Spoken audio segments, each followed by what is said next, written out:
Now, I know last year when we talked to you, Stephen, at GaryCon, you guys were in the middle of part one of Castle Zagyg Kickstarter, and that was the first 3 of 5 volumes. Is that correct? Yes, and that funded really, really well. So those 3 are deep in the works, and we got 2 in this one coming up. Well, it's live now, I guess.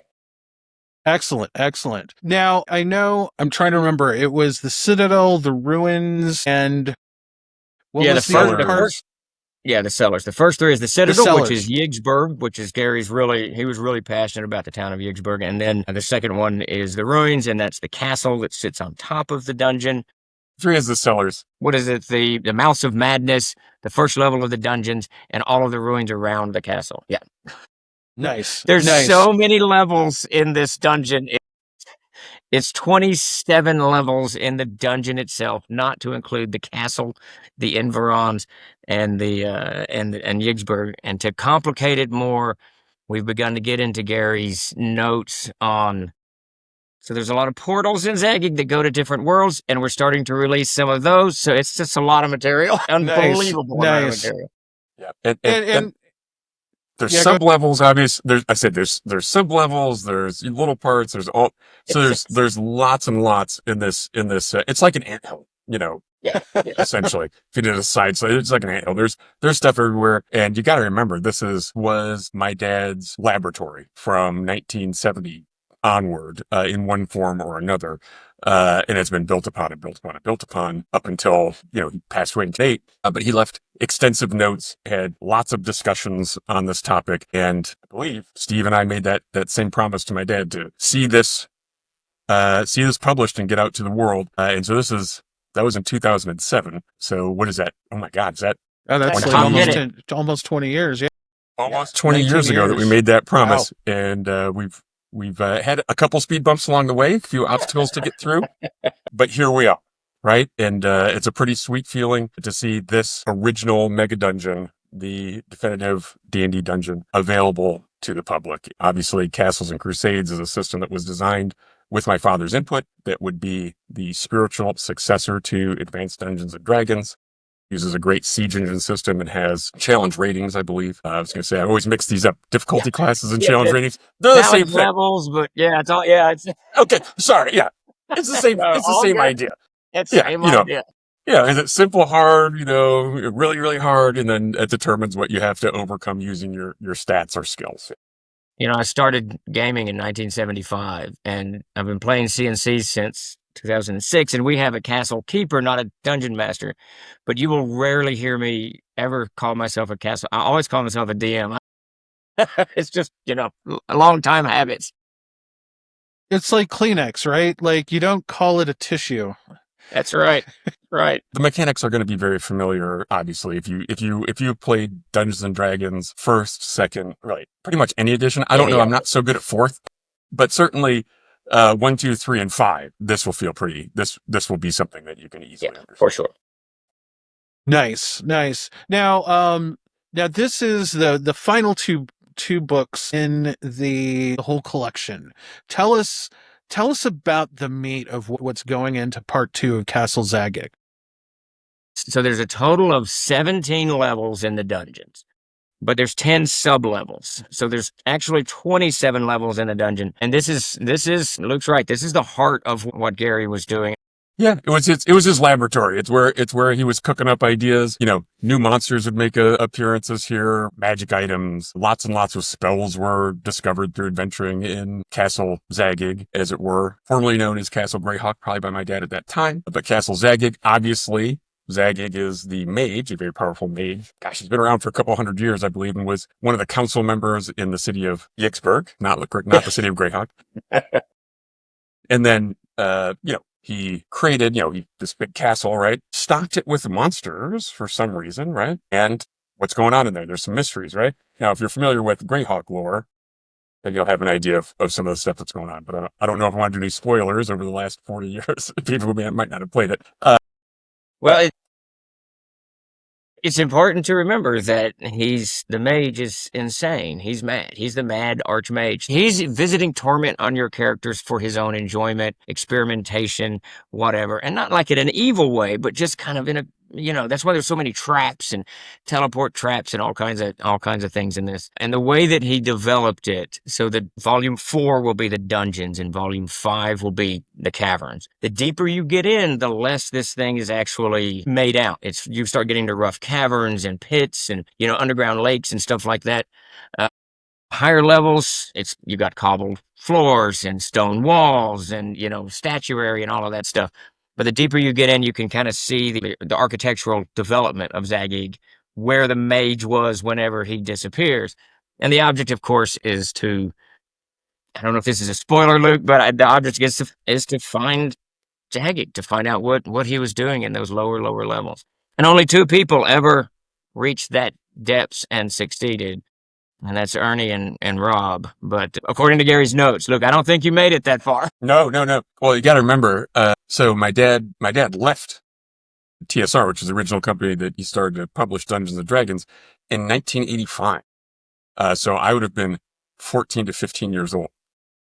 I was, and his focus was less on that castle, that the dungeon aspect of it. He was doing modules and things like that. So when I was playing Otis originally, way back in the 70s, that was the early adventures, the giants, sent to the depths of the earth and that sort of stuff. When I stopped playing Otis, when Tomb of Horrors incident, which very, very traumatic for a young man, 10 years old or something. So that character ended, and I started Melf, and Melf adventured in that cat in Castle Greyhawk, or Castle Zagyg, is in the first few levels, right? Maybe down to the 4th level. That's probably it. I think it might have been 3rd level, because that was really dangerous, and he was relatively low level solo adventuring, right? So very difficult time. But then I got to do stuff like go in search of Daoud's wondrous lanthorn in the Lost Caverns of Zagyg, right? And played that entire thing, which I played I think I went through every single room in Zagyg where I play tested that, as well as, Thurisden and all those other modules, right? So when I was playing Melf, I only got so far in Castle Greyhawk, and then there was other things that my dad wanted me to play, because those were the things that needed play testing. All these classic adventures, you're gonna see bits and pieces that were pulled and pulled out of Greyhawk. The Castle Zagyg is where my dad, you're gonna see the reflections of his influences as well, right? The things that he thought was cool or was culturally relevant at that time. So, and just some of the tongue-in-cheek silly jokes and that sort of stuff. Yeah. And then of course, when my dad would get tired of running, game mastering or dungeon mastering, there was portals, right? Or ways that you would get to go to somewhere else. And what was that? Usually a chance for him to play, because somebody else got to run for a little segment, and then he'd get to do something else, right? Or it was just something fun that he wanted to throw at people. So there's a lot of portals in there. Just like forever DM, there's times when you want to play. And you're just like, oh man, can I just get like a couple sessions off when I get to roll the dice and just kind of show up and play? Or can I just not be the center of attention for like one session, right? Yeah. So, and it's a high energy usage when you're running a game, because you got whatever, anywhere from, let's say you just have a few players, you have 4 players or 8 players, right? That are all trying to do stuff, and you're trying to keep everybody entertained. It's a lot to juggle. So something just occurred to me, like a metaphor for potentially what Castle Zagyg was in relation to all of the other work that Gary was doing in those early days. Like, how musicians come up with work on demo tapes, right? And then that demo tape forms the foundation for like a studio release of the music. Would you say that's an accurate representation in terms of like how he's using Castle Zagyg, or was using Castle Zagyg as like a laboratory, a testing ground?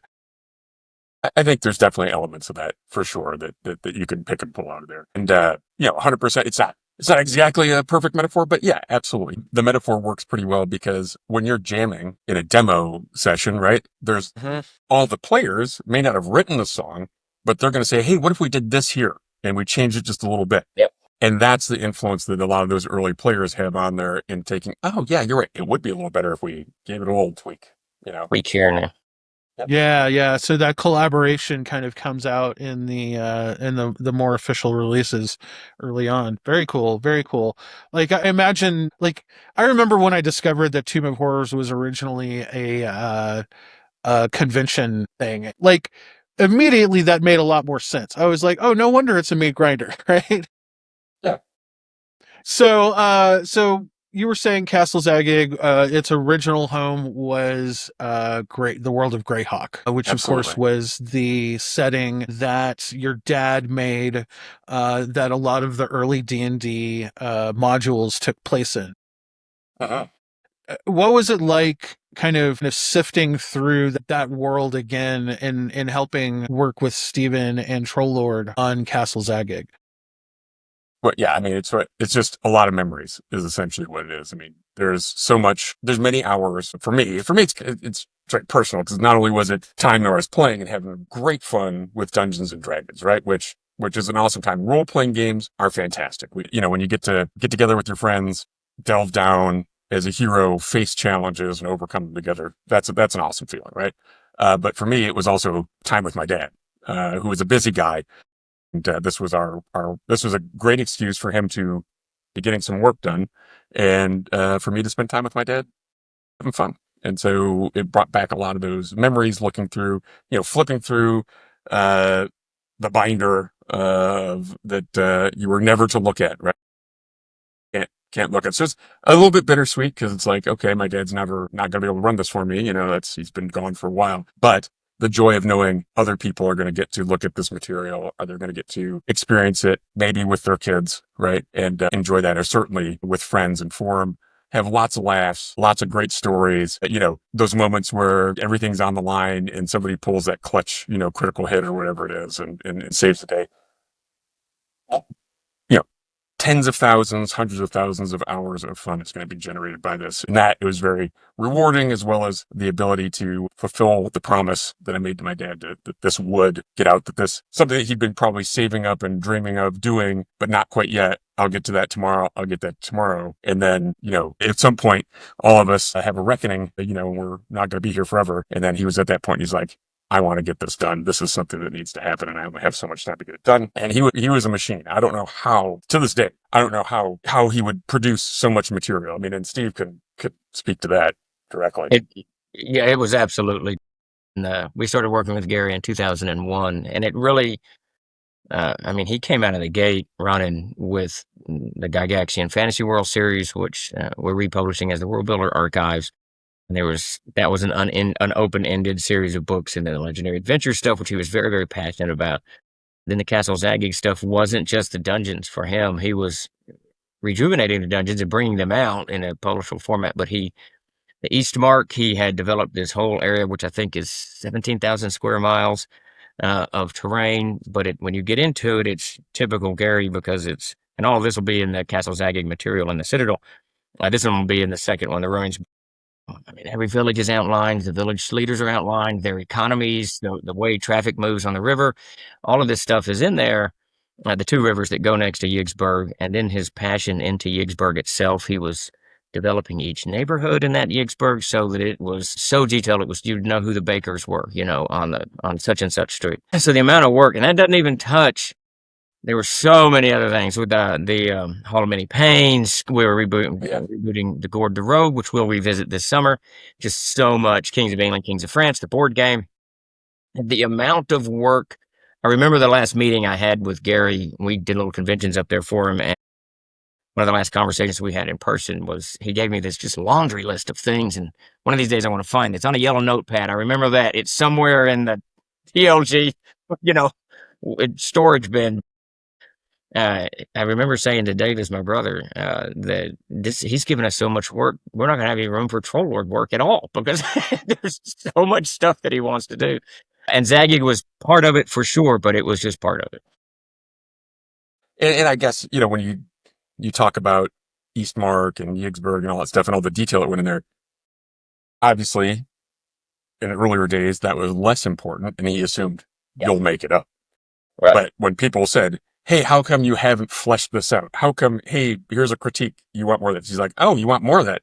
Here you go. And I'll lay it out for you, and you'll get down to, kind of get down to brass tacks and give you like the flow of the economic traffic on the river and that sort of stuff, right? Because he loved to read about all sorts of stuff. I remember, he's looking through medieval medieval life in medieval cities and, medieval economies, this sort of stuff, and just reading some really dry texts. I don't know how he could do it, but they were dry. They were bone dry, like some scholar writing about, trade in this particular city in, Flanders or something in, 1422. I think one of the funniest conversations, two of the things he was really passionate about while we were developing a lot of this material back in the early days, was he wanted to move away from the gold and silver, and he wanted to go to a dollar base and create a more logically based economic system. So we debated that quite a bit. I was like, Gary, we can't go to dollars from gold. But the funniest conversation, we were talking one day, and he started discussing lumens of torches and lanterns, and we were probably 10 minutes into the conversation, and I said, Gary, I don't know what a lumen is. You're going to have to take a step back and tell me what we're talking about, because he really was getting into that dry dry side of it, which actually... What could you see at 30 feet distance with this torch? What could you pick out? What kind of details could you pick out? Yeah, it's fantastic. But what's cool about that, world building becomes a huge thing, about the time of COVID, I think, maybe a little bit before, but really after world building really hits a stride. But Gary was doing that back in the early 2000s. He had clearly shifted into this, making an economy of scale, just doing things that actually would be a little bit more grounded and realistic. And and this is what's great about Castle Zagyg, when you get into it, that stuff is everywhere. So you can't help but feel like you're part of this. You're here because it's pretty real. It's great stuff. It is fantastic stuff. The base unit coin idea, the buck, I really like it. I've used that in gameplay just because that way it's not like, okay, am I going to just make arbitrary amounts up in gold that doesn't make any sense and it's going to be unbalanced? Or I just go, okay, you want to stay overnight in an inn. How nice do you want it? Are we talking about a Motel 6 or are you staying at the Ritz? And then I get an idea of how much it is and I can translate it into base unit coins. Okay, great. That's 3 gold pieces a night. Do you know how much, if you showed up in the village of Hamlet with 10,000 gold pieces from a hoard you just captured, that innkeeper would raise the price of beer so high? Yeah, absolutely. It's like you would crash the local economy. You just crush it. It's like when a cruise ship pulls into port, everybody gets out the menus with the prices that are 5 times as much. I mean, yeah, that's you. You could have the economy surrounding a dungeon like that would look a lot like a boomtown gold rush economy, where you go by the local dungeon supply store and there are 10-foot poles for 100 gold, 100 gold? What's going on? Hey, you don't like the prices? You can walk 20 miles to the next village. Right. And you're going to want this 10-foot pole because I hear there are a lot of traps in there. That's right. That's right. How much is your life worth? Yeah. Guys, this 10-foot pole could save you. Oh, it's like going to a stadium and trying to get a beer. 25. Hey, what? This is Budweiser. Or to like Disneyland, right? Yeah, that's right. Amusement park Absolutely. prices, tourist prices. That's a side of things that I don't think I've ever explored as a DM. And it's funny because like as a kid, I would have been like, wow, that sounds really boring. And as an adult, I'm like, wow, this is fascinating. Yeah, that's right. And then once you finally build your keep and you're all like excited and you're like, yeah, I spent all my gold on building my keep and I've attracted these henchmen. What about payroll? Hey, you got taxes from like, man. Damn, we got to go kill some more monsters. I got to go adventure again just to pay all my dues. Life was easier when I was fighting dragons. That's right. Yeah, I guess that's where we're at, right? It's like, I need to go adventuring again because I don't have enough to pay my alimony this month. No, yeah, let's not do that either. No, we're ruining the game. I said there's no wrong way to play role-playing games, but I stand corrected. Now, Stephen, I know that Trollord has made D&D supplements in the past. And I know Castle Zagyg is designed for Castles and Crusades, but with this new goodwill, is there potential for Castle Zagyg to once again come back to Greyhawk someday? Maybe. Who knows what the future holds? Absolutely. And Castles and Crusades, when we developed it, we used the Open Gaming license to develop CNC. So I think Luke called it the spiritual successor of AD&D, and it's very much of that. But 5th edition went right in that same direction. So if you're a 5e gamer, it's really not a huge leap to jump over into Castles and Crusades or vice versa. But this is Gary's material, and like Luke said, having these monikers on it, Greyhawk, Dungeons and Dragons, that's all just cool stuff. So who knows what the future holds? We're going to fully develop this thing from start to finish as Castles and Crusades, but what we see in the future, we're always open to any kind of conversations. And Yeah, you're and I know. gonna Easygoing keep company out there, without a doubt. excellent. And you're gonna try to keep Zagyg in print. It's not just for the people who are backing it right now. Correct. You're hoping to keep it in print even beyond what the backers are doing, I assume. For sure. Anything that we publish, we've pulled a few things off the line, but our oldest adventure, Mortality of Grain, Fantastic Adventure, these books were originally released in the year 2000, and they're still for sale on the store. So we do that with very few titles have we pulled from the line, and we'll keep Castle Zagging so long as all the licenses are great and everybody's happy. We want everyone to be happy on all sides of every fence. Then we'll definitely keep it in the stable. So that classic Lost City of Gaxmoor. That's still out there, I think. Luke, that's been on my mind a lot lately. Yeah, I know. There's more to be done in there. There For is, sure. and it needs another upgrade. And the Lost It's a good City is it's a great adventure. it's fantastic. Just so that everybody knows what the Lost City is, and it actually ties into the history with Gary Gygax and Troll Lord Games. When we first began talking to Gary Gygax back in the year 2000, we wanted him. D20 had just released, 3rd edition was out, and everyone needed adventures, something fierce. We had signed with Gary, and now we were negotiating what to actually publish. He wasn't really into adventures at that point. He really wanted the Gygaxian stuff, the world builders out, and some other things. But he said, my sons, Luke and Ernie, wrote this adventure. It's really good. Lost City of Gaxmoor. Why don't we do this adventure, and then we'll do these Gygaxian fantasy worlds? So we looked at it. I don't know if you sent it, Luke, or Ernie, whoever sent it to us. We read it. I'm told I got to quit using this word, but it's badass. It was just really cool. So that became, I think, our 2nd or 3rd official D20 adventure release. It was a long time ago. I'm not sure. Like It was a long time. It was like 20. It was 25 years ago. Oh it was 25 years ago.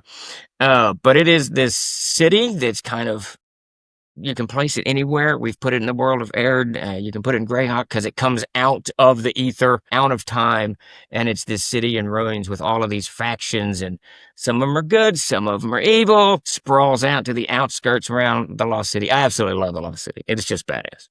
Yeah, it's good. It's sandboxy, and I mean, there's a storyline through it, but it's pretty sandboxy, and you can have a lot of fun. I mean, I think, gosh, you could play it from pretty low levels. First level, you have to be a little cautious at first level. There's some dangerous stuff, right? Just like old school dungeons. If you travel into a certain area, you could end up way out of your league, right? And Yes. have to run away if you're lucky, right? Which is a skill or a concept people don't use as much today. So we had Ernie down for one of the early troll cons in like 01 or 02 or something. And Ernie Gygax, that's Luke's brother. And Ernie had his own dungeon. He has this huge dungeon that he would run. He was playing it. I remember walking up behind the screen. There's like 12 or 15 players at the table. And I watched a little bit, and they're on like level 1, and all of these guys are like 2nd level. And then they go down some steps, and then they go down a ramp. And Ernie's just turning the pages. He's describing it and turning the pages, and they go down like 4 flights or something. And I looked at Ernie's notes and said, dude, they're going to get annihilated. They can't fight these. And he goes, I didn't tell them to go down the steps. it was so funny. They died, of course, but it was hilarious. Yeah. What do you see? Like 3 Gorgons. What? Yeah. That's the And you last just thing lost you an- see. Yeah, and you just lost initiative. Make some saving throws, pal. Yeah. It was absolutely hilarious. Well, awesome. So part 2 of Castle Zagyg is up on BackerKit right now. Can you still get part 1 through this Kickstarter as well? Yeah, we've added everything on as add-ons. Everything that was unlocked in the first campaign is in the add-on section, so you can go in and make your pledge for the 2 volumes in this one, and then jump into the add-ons and add all of that and multiples of it if you want, however you want to do it. Yeah. Yep. And Excellent, is excellent. this still all made in the USA? Everything is made in the United States. Everything we got in there, all the books are printed there, boxes are made, everything is made in the USA.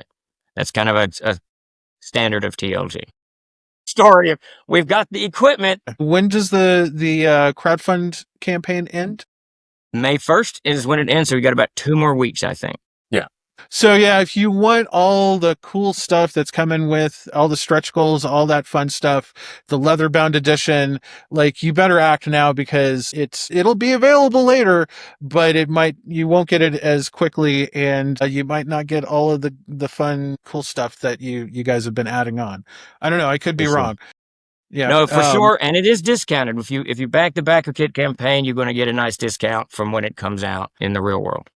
And Excellent. I mean, sometimes those leather bound ones that's pretty much only BackerKit, right? Yeah, those are exclusive. We'll end up with like 5 of each one after the campaign, so we'll like give those to Luke or somebody, and then there'll be 1 or 2 left that we might sell, or I'll keep it, or something like that.